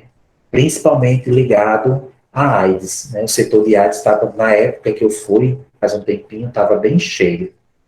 E a gente precisa ter precisa preencher essa lacuna relacionada à saúde infecto-contagiosa, né? As doenças infecto-contagiosas das mulheres, principalmente ligadas às mulheres, né? A questão da inclusão na perspectiva de gênero e raça nas ações a serem desenvolvidas. A gente precisa trabalhar a questão de gênero na mulher, a questão de raça. Isso é uma situação que já vem sendo trabalhada há muito tempo, né? E que a maioria das mulheres ainda passa por preconceito. Vocês sabem que existem outros grupos, outras minorias por aí que passam pelos mesmos problemas, né? Os gays, os negros, a questão religiosa também, às vezes, causa algum tipo de conflito, questão de raça, de cor, de língua. Então, assim, tudo isso precisa ser trabalhado, né?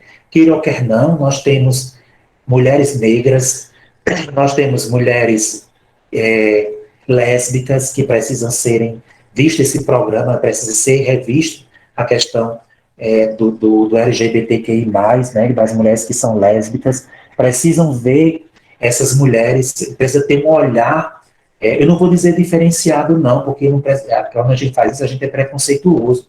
É preciso dizer a vocês que o olhar tem que ser o mesmo, né, porque quando não, a gente precisa ter um olhar diferenciado, não, a gente precisa ter o mesmo olhar, como se tem com os outros programas, né, como se tem com as outras mulheres.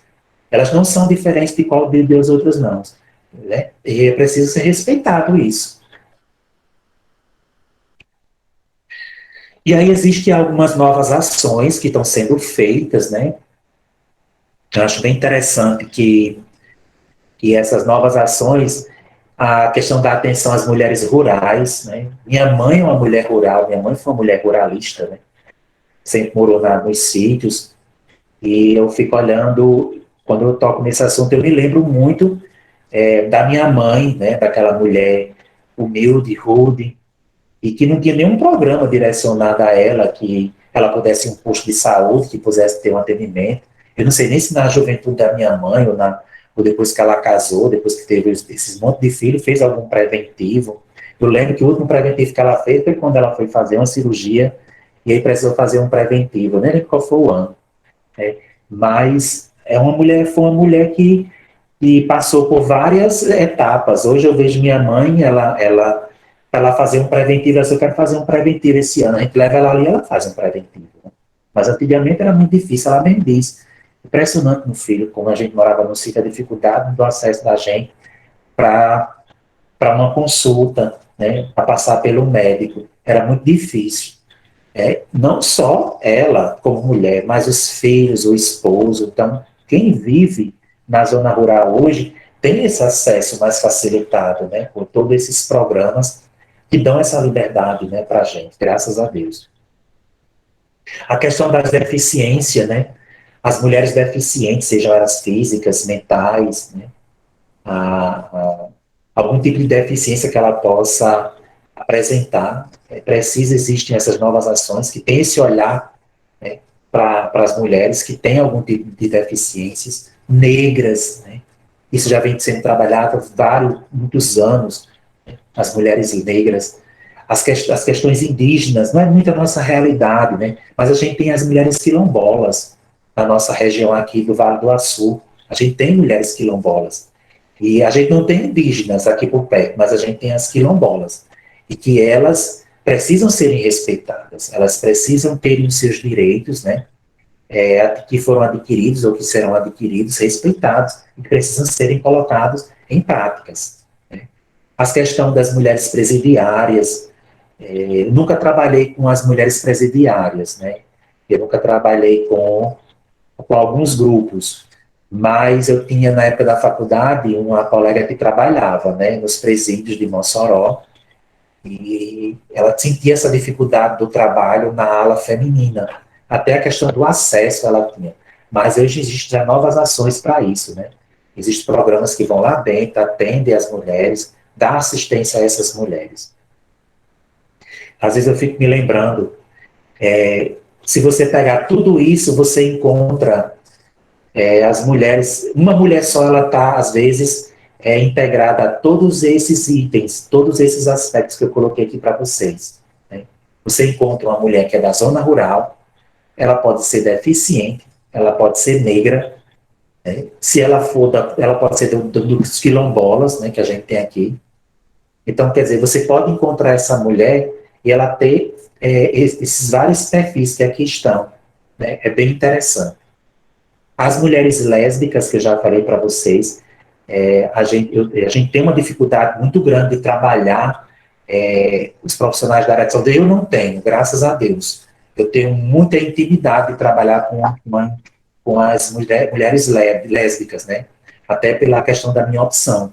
Todo mundo sabe, todo mundo me conhece.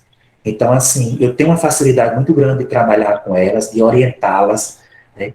De falar da importância delas, não só no núcleo familiar, mas na sociedade, no meio que elas estão inseridas, né? A importância de dar essa supervalorização à mulher lésbica, porque ela tem esse perfil de uma mulher forte, de uma mulher guerreira, como todas as outras mulheres têm. E eu sempre, quando eu encontro, já encontrei algumas, e eu sempre aconselho, eu sempre converso com elas, né, sobre o papel delas na sociedade, como é importante. A participação nas discussões e atividades, né, sobre a saúde da mulher e a questão do meio ambiente. A gente está vendo muito essa questão do meio ambiente agora, essa problemática todinha aí com algumas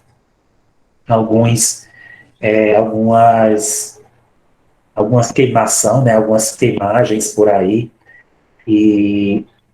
mas existem muitas mulheres que estão nesses meios, né, e que precisam serem aglutinadas, agregadas à questão ambiental.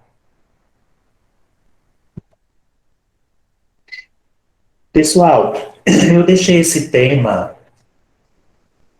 por último, para eu tratar com vocês, mas antes eu queria saber se vocês têm alguma pergunta para eu poder fechar a aula com esses 2 últimos slides, que eles são importantíssimos para vocês, mulheres, e também para os homens.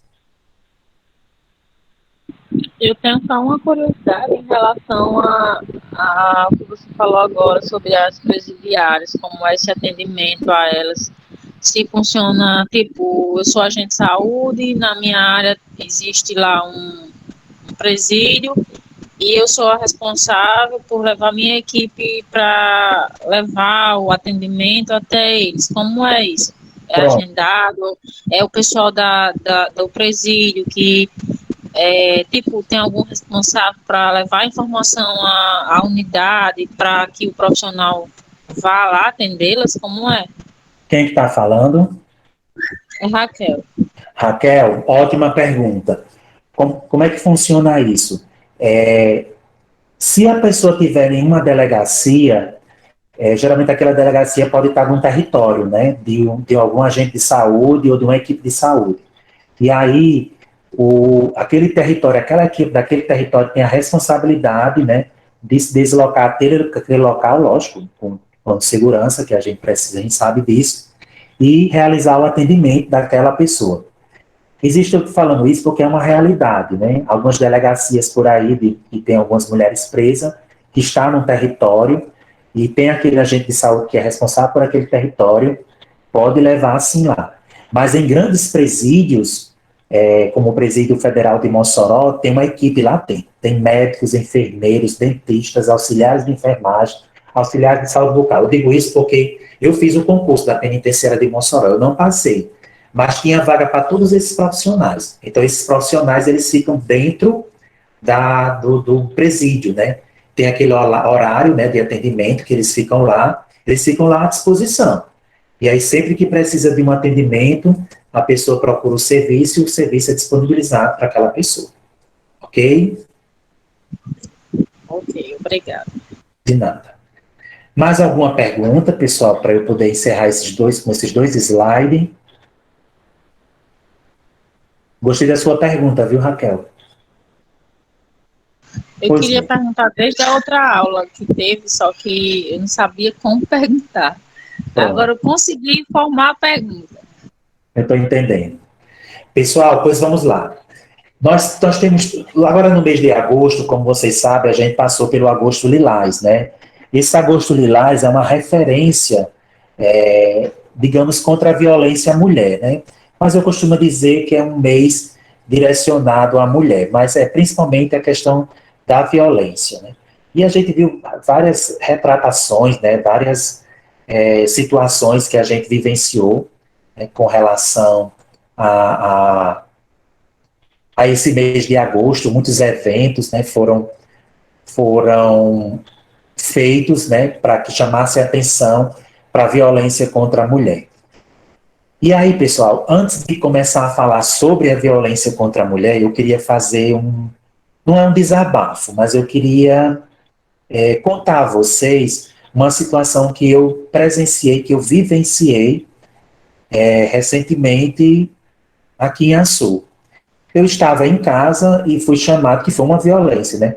E fui chamado por uma pessoa conhecida minha até um determinado local, não posso dizer o nome pela questão ética, e ele queria fazer uma pergunta, ele e a esposa, né? E aí eu disse a ele, bom, pode ficar à vontade. E essa pessoa não queria tomar a vacina de Covid, né? Não queria tomar a vacina de Covid, eu achei bem interessante. Só que o trabalho dele tá obrigando que ele tome essa vacina, né? Quer que ele tome a vacina e ele não quer tomar a vacina. Ele perguntou a mim se tinha algum documento que pudesse assinar para ele não tomar a vacina. E eu disse a ele que poderia ter um termo de livre consentimento, mas eu não sei se lá no município que ele trabalha tem alguma lei, alguma coisa que fortaleça, né, essa questão da obrigatoriedade de tomar a vacina. Até então, por aí, nosso papo estava bem. Mas o que me chamou a atenção foi que a esposa dele me retratou uma violência, aquilo aí é uma violência. Olha só o que foi que ele disse. Eu disse, você também vai tomar sua vacina? Aí sabe o que foi que ela disse a mim? Não, eu queria tomar, mas ele não deixa eu tomar a vacina. Então, gente, isso é uma violência. A mulher quer tomar, ele não quer tomar a vacina, respeite a atitude dele, eu respeito. Eu disse a ele, eu respeito a sua atitude de não querer tomar a sua vacina. Agora, você não querer deixar a sua esposa tomar a vacina contra a Covid, isso é uma violência que você está fazendo contra a sua mulher. A violência, não tem nada de violência, não. Ele falou, isso é uma violência, e você sabe que é uma violência. Quer dizer, ele não quer tomar, quer assinar um documento, ela quer tomar e ele não quer deixar. Vê se pode um negócio desse. Eu fiquei assim olhando para ele, tanto que eu nem continuei a conversa com ele. Simplesmente eu saí, eu disse, olha, eu não vou conversar mais com você, porque eu acho essa sua atitude infundada, é uma situação bem complexa, e você tem que deixar sua esposa tomar a sua vacina. Pensei até em denunciá-la, porque ele não deixar ela tomar a vacina. Ela disse, eu queria tomar, mas ele não deixa. Quer dizer, isso é uma violência. E ele não quer dizer que é uma violência, mas aquilo ali é uma violência, sim. E aí existem 5 tipos de violência contra a mulher, né? Existe a violência física, né? Os empurrões, né? Os chutes, amarrar a mulher, bater, né? Violentar. Tudo isso, pessoal, danifica o corpo da mulher. E é preciso que a mulher denuncie. Às vezes ela não tem como denunciar, ela não tem coragem, porque ela já está sofrendo de outro tipo de violência, a violência psicológica, né? E ela não consegue sair daquela bolha, né, daquele ciclo de violência para denunciar. Às vezes é preciso só um estalo, né, para que ela consiga dar o alerta a alguém de que está acontecendo essa violência contra ela.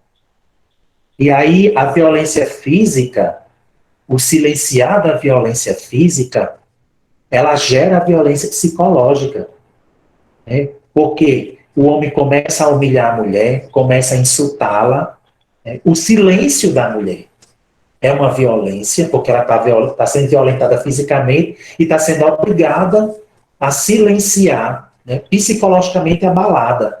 E aí ela tem que silenciar, isolar, né? Perseguir, ameaçar. E tudo isso, pessoal, danifica a autoestima da mulher.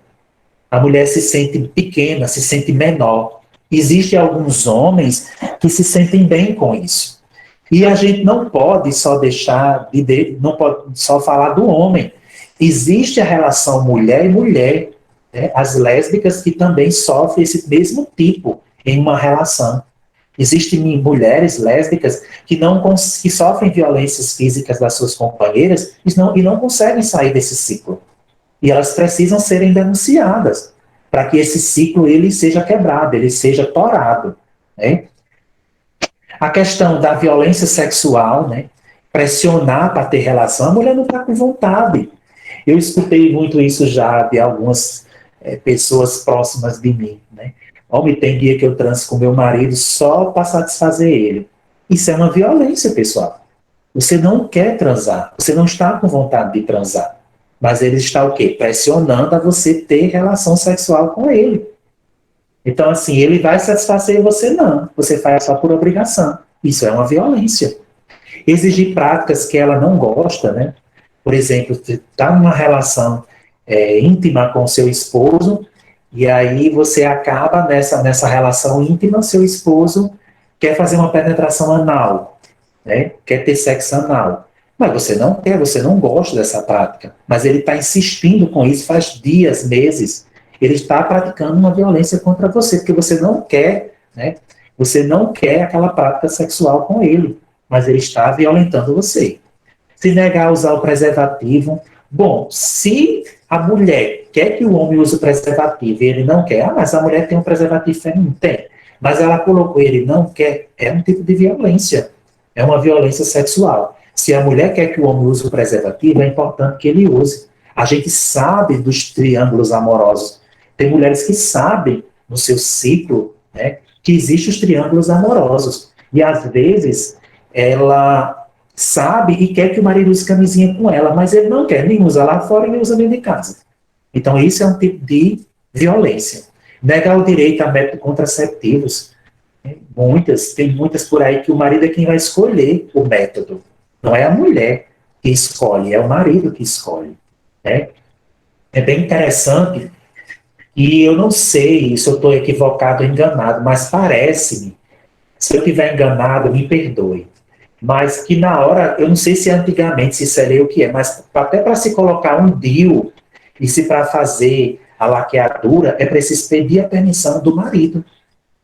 Eu consigo enxergar isso como uma violência. A mulher não manda no seu corpo, não. A mulher manda no seu corpo.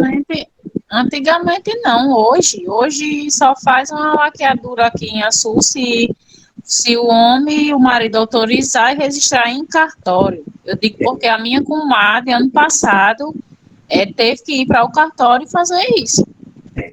Então, isso, eu acredito que isso seja uma violência constitucionalizada. Né? Pessoal, isso não existe não, eu sei que é um casal, mas se a mulher, o corpo é da mulher, e se a mulher quer colocar um DIU, ou se a mulher quer fazer a laqueadura, ela tem esse direito, eu acho que permite a ela sim. Lógico, precisa conversar com o seu companheiro, com o seu esposo sobre isso, tá certo? E aí se colocar em prática. Agora, pedir essa permissão, ou então entre no consenso antes, né? Ó, marido, eu estou indo parir, eu quero colocar um DIU. Vamos assinar logo, vamos conversar aqui logo. Mas eu acho que o corpo é da mulher. Quem tem que decidir é a mulher. A questão da violência patrimonial e econômica, né? Que controlar o seu dinheiro, né? Tem homens, eu conheço pessoas que a mulher é aposentada, mas quem recebe a aposentadoria é o homem. Né? A aposentadoria quem recebe é o homem. Inclusive até mulheres idosas, né? Senhoras, que quem recebe é o filho, e é uma violência que o filho está fazendo com a mãe. Tudo bem que a mãe às vezes não pode ser incapacidade, mas tem mulheres aposentadas que sabem mexer devidamente com seus dinheiros, e seus companheiros e seus filhos às vezes não deixam. Então é um tipo de violência, né? Não dá permissão para fazer certas compras. Eu já presenciei muito isso em supermercado. Recentemente eu estava numa loja de construção, de material de construção, e a companheira pediu para colocar um estojo daquele que bota em banheiro, e simplesmente o esposo arrebatou das mãos dela e jogou na prateleira. Quer dizer, ela ficou passada, porque ela me conhece, né? Ela ficou para não viver, ela ficou olhando assim para mim, eu sei que ela ficou morta de vergonha, né? Porque ele fez aquilo. Então, assim, não dá permissão para certas compras, o que é isso? É um tipo de violência. Destruir certos objetos. Às vezes a mulher compra uma roupa bem transparente, o homem não gosta, né? Quer destruir a roupa. Ou a mulher compra um objeto para dentro de casa, o marido não gostou. Não gostei disso aqui, quebra o objeto. Ocultar bens e propriedades, isso acontece muito com quem é rico. Né? As pessoas que têm bens, têm muitas propriedades, aí começam a ocultar da mulher, que é para a mulher não ter direito caso ele morra. Não deixar a mulher trabalhar, isso acontece demais. Tem muitos homens que não querem que a mulher trabalhe, porque a mulher precisa ser, e se for só isso, tem mulheres que o marido não permite nem que estude. Vai casar, então para de estudar, vai cuidar da casa. É um tipo de violência, né? Deixar a mulher trabalhar, não deixar a mulher estudar. Se apropria de dinheiros e bens, né? Isso é uma violência gravíssima. Reforçar papéis, né, estereótipos, questão da simbologia, né, fazer piadas relacionadas à inteligência ou à capacidade da mulher. Eu nunca concordei com eu achei sempre preconceituoso aquela frase, né, aquela palavra, loira burra. Fulano de tal é uma loira burra. Nunca gostei daquilo, pessoal. Aquilo ali é um simbolismo preconceituoso muito grande, dizendo que as mulheres loiras são burras. E a gente sabe que não é assim, né? As mulheres, elas têm um grau de inteligência linear, né? Todos estão no mesmo patamar, que é isso, porque a pessoa é loira, é burra, nunca gostei disso. Publicidade, né, que objetifica, né, a mulher e a coloca como inferior, reforçando que ela seja mãe ou dona de casa. Eu queria pegar esse deixa e falar sobre algumas músicas, né, que são colocadas. Existem algumas músicas que degridem a uma degradação muito grande da mulher, né? A mulher fica realmente rasteira com determinadas músicas. E o pior de tudo, que eu fico passado, é quando vocês vão lá e aplaudem esse tipo de música. Vocês gostam dessas músicas, vocês deliram com elas, né? Então, aquilo acabando com a mulher, chamando a mulher de rapariga, chamando a mulher de tudo que é nome. Não era nem para dizer esse nome aqui, mas infelizmente tive que dizer que a música diz, né? Está lá na letra da música. Então, assim, e as mulheres gostam disso. Eu acho isso erradíssimo, né? Você pode até falar essa palavra, mas que seja uma palavra que direcione a um elogio à mulher. E não vá denegrir a imagem da mulher, como se tem algumas letras de músicas por aí. Representar a mulher como um objeto pessoal, né? Aqui é minha mulher, aqui é minha esposa, né? Reforço do estereótipo negativo através da mídia e da sociedade, tem muito ainda, infelizmente. Eu trouxe isso aqui que é um ciclo, né, de violência que acontece, né, chamado, né, ciclo de violência. A criação da tensão, né, o ciclo da violência começa com ameaças, depois vai para alguns xingamentos e também de ordens, né, para fazer isso, para fazer aquilo, né? E geralmente esse ciclo de violência de ordem, né, não é daquela forma, amor, tinha como você fazer isso aqui para eu, por favor? Não, é o tom de voz, né? A mímica corporal que dá aquela intenção de que está começando a criar-se uma tensão ali, né? Um momento de tensão. Depois desse ciclo, vamos para outro, né? O ato da violência. Nesta fase, a mulher sofre agressões físicas, começa com físicas, depois verbais, às vezes começa com as verbais, depois as físicas, né? Mais severas do parceiro. Então, geralmente é o contrário, começa com as discussões, né? Com agressões verbais, depois passa para as agressões físicas, né? Depois de tudo isso, vem a lua de mel, né? O parceiro ele sente-se culpado e vai começar a pedir perdão, começar a pedir desculpas, amor, me perdoe, eu estava de cabeça quente, isso não vai se repetir, né? E aí começa a questão das promessas, da negação, do amor, né? O agressor acredita que pode ser controlado, né? Nunca mais vai agredir a sua companheira, a sua esposa, normalmente utiliza a família e os amigos para convencer, né, a mulher. Ah, Romulo, eu bati na minha mulher. Já aconteceu isso comigo, né?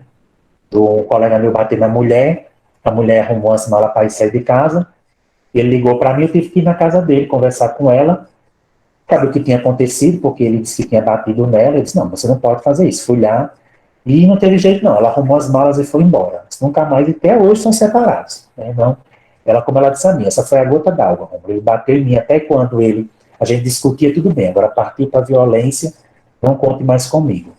Mas eles gostam de fazer isso. E às vezes eu até me considerei errado de ter ido até a casa dele conversar com eles, né? Eu fui pela questão de amizade, de respeito. Mas isso cria um ciclo vicioso, né?